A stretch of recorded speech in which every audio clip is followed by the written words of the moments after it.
Stella was a true iron lady. From childhood, she grew up to be a serious and determined child. Her father left her and her mother when she was 6. Because of this, she matured quickly. Her mother, Margaret, had to work constantly. The constant lack of money taught Stella to save and to relentlessly achieve her goals. "When I grow up, you won't need anything. I will be able to buy everything I want myself.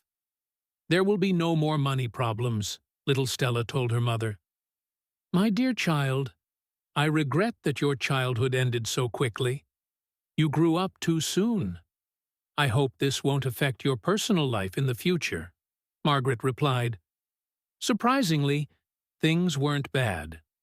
While her peers were still playing with dolls, Stella was selling greens from their garden at the market. Later, she and her mother opened a small shop where everyone could buy fruits and vegetables from local farmers. Over time, they had 3 such stores. Moreover, the growing Stella took over all the financial matters and accounting. "You're my businesswoman," her mother would say. Stella would just smile in response. Some time passed. The 3 small shops owned by the Petersons grew into an entire fruit and vegetable network. They built several large supermarkets, entertainment centers, and a couple of cafes with fresh pastries. Stella always knew where to buy something cheap, where to invest profitably, and how much profit she would ultimately make. The timid little girl had grown into a successful businesswoman. "Do you ever take a break? You're always working," her friends would say. "Girls, my work is relaxation, drive, love, power, and a world of opportunities all in one," she would reply. "But what about your family? You've been married to Mark for 2 years now. How does he tolerate all this? How does he react to your constant busyness? And what about Mark? I earn more than him. I can afford to buy expensive things and treat myself to lovely holidays in Europe. He should be grateful to have such a wonderful wife," Stella answered her friends. Her friends merely shrugged and sighed heavily. Whether it was out of envy or pity was hard to say. It was difficult to call Stella happy. She had married a hard-working and sober man early on. They had no children, but neither did they have love. "You spend all day at work. You don't care about me at all," Mark complained to his wife. "I think you forget who earns the money in this family. You haven't been able to get a raise from your boss for 2 years. You're not a man. You're a doormat. I told you, let me talk to your Peter. You don't want to. So sit there in your low position with a tiny salary." "Why are you like this? I'll talk to him. I definitely will talk to him," her husband said, his voice trembling with hurt. "Oh, you stammering mess. What kind of man are you? Why did I even end up with you?" This conversation happened so often between Stella and Mark that one day the man's patience finally snapped. During the New Year's corporate party, Stella came home tipsy. She rushed in and, not even noticing her husband, headed straight for the bedroom. "It's just awful, Mary. Can you believe it? During the champagne salute, the cork landed right in the waiter's sauce boat. And my pristine designer dress was drenched in bolognese sauce. Now it's stained everywhere. I just popped home for 5 minutes to change into something fresh," Stella said on the phone. "Honey," Mark called out, his voice shaking. "Mary, hold on. My darling wants to say something." With these words, Stella wedged the phone between her shoulder and ear. "Speak. What do you want?" "Stella, I can't do this anymore. You humiliate me all the time. I don't feel like a man next to you. Sometimes you don't even notice me." "Oh, wow. Mary, my stammerer has found his courage. Something big is about to happen." "Well, why do you interrupt me even now?" "Fine, speak. I won't. But I'm already laughing. In short, Stella, I've made a decision. He's made a decision. Mary, I'm dying of laughter. You promised not to interrupt.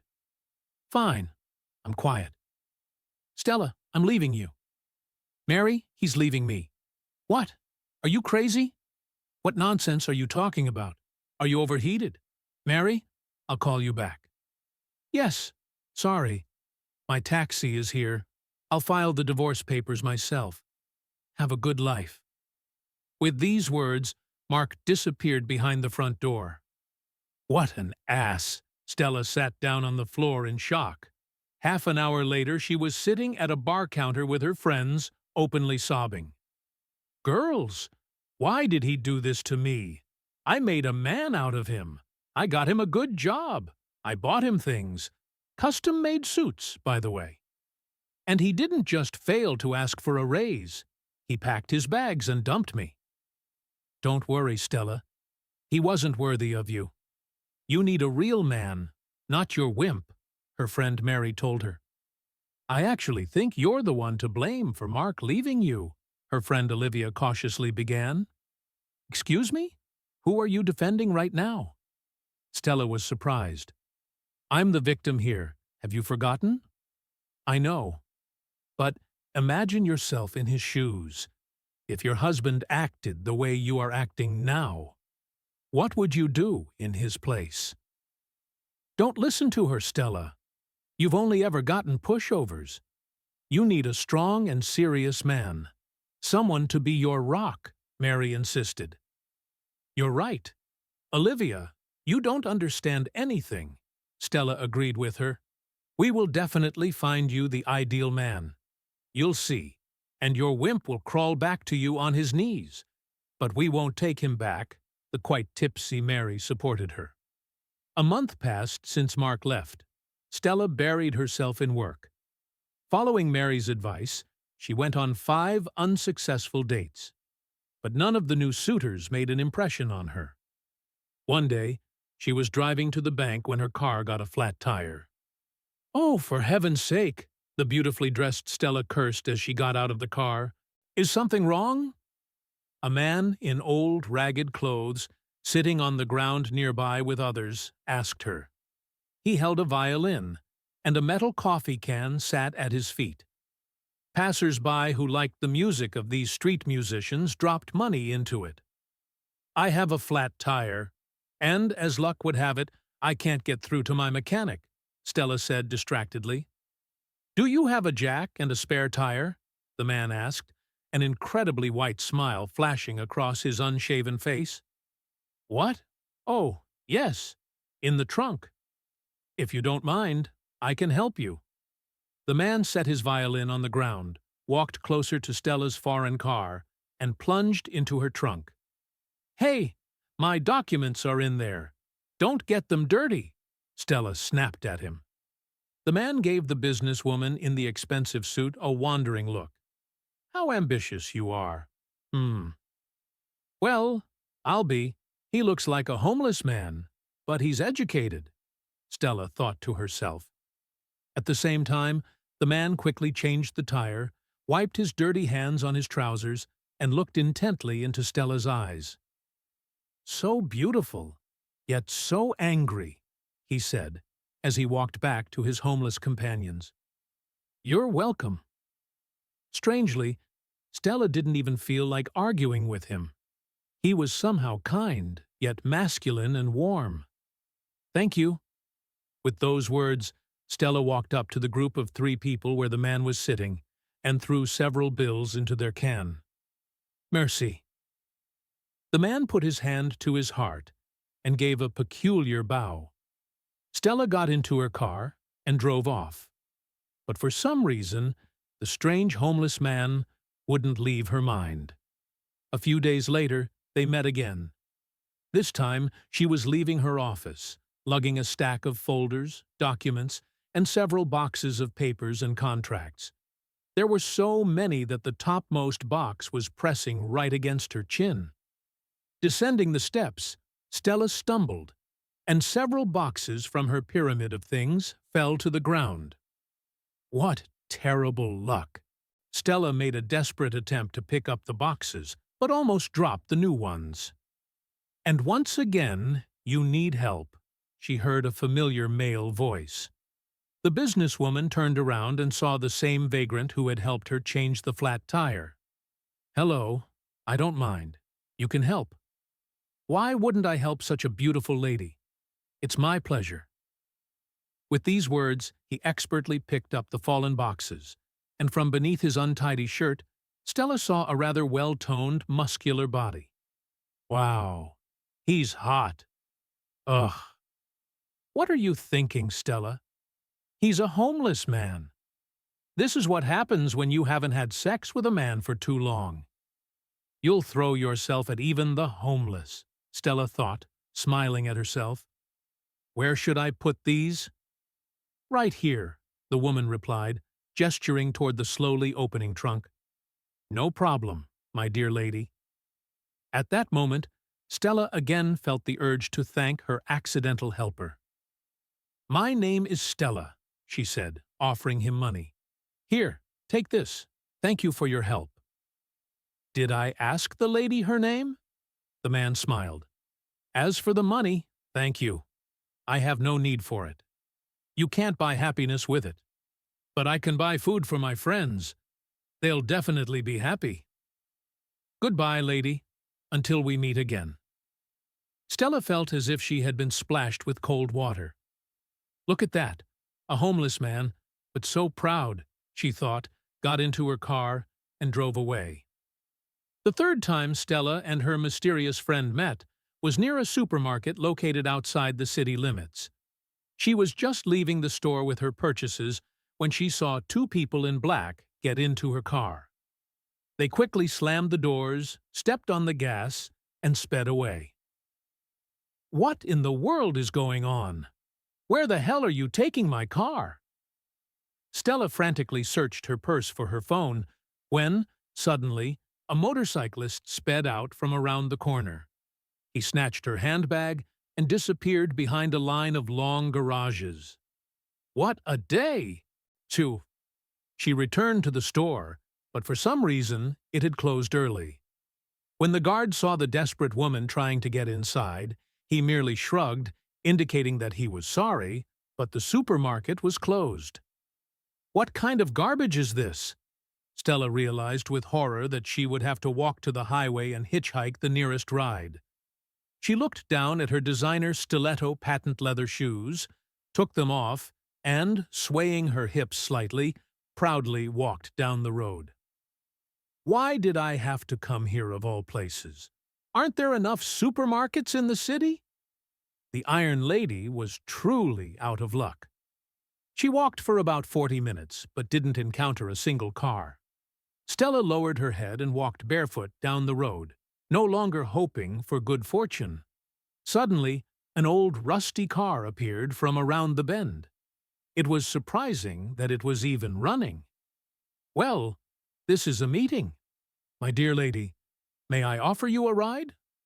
Stella heard a familiar voice. She lifted her head and saw the unshaven man. I didn't know you had a car. The man smiled. It's not your foreign car, but it will do. Get in. I'll take you home. Stella got in. They drove in silence for most of the way. The man broke the silence first. How did you end up so far out? Did something happen? I see you're upset. Without expecting it, Stella suddenly felt a surge of weakness and self-pity. She fell onto the man's shoulder and burst into tears. Oh, please, don't cry. I don't know what happened, but everything will be fine. With those words, the man stopped the car. Stella lifted her head and looked into his eyes. They were large, blue, and deep, like the sea. Sorry. Stella moved away from the man and wiped her tears. A moment of weakness. Lady, you're not as iron as you try to seem. Clean yourself up, and we'll keep going. With those words, he handed her a handkerchief. Stella obediently wiped her face with it and tried to return it. Keep it. I have others. They drove in silence again. As they approached Stella's house, the man said, I'm Edward. It was nice driving with you, my dear lady.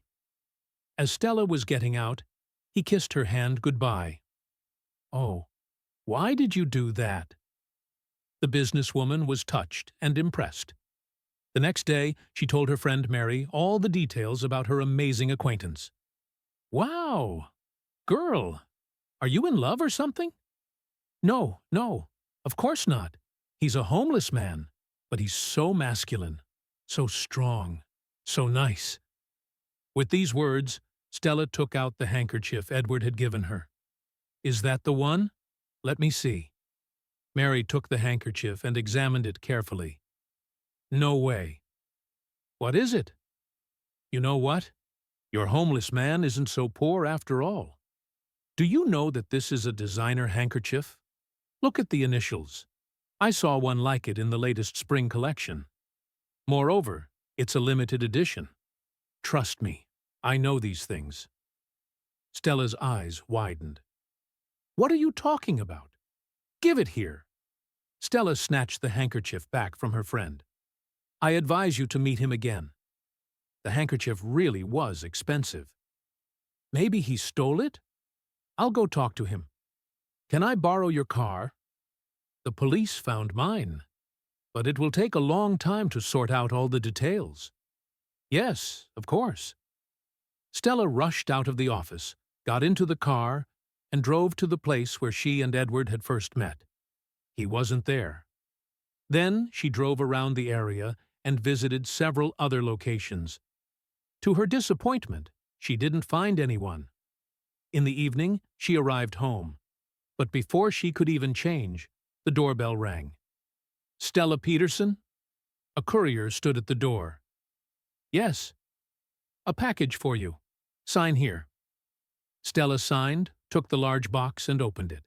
At the bottom lay a beautiful red dress with an open back and a note. "I see you were looking for me. Missed me, my dear lady? I hope I guessed the size right. Put on this dress.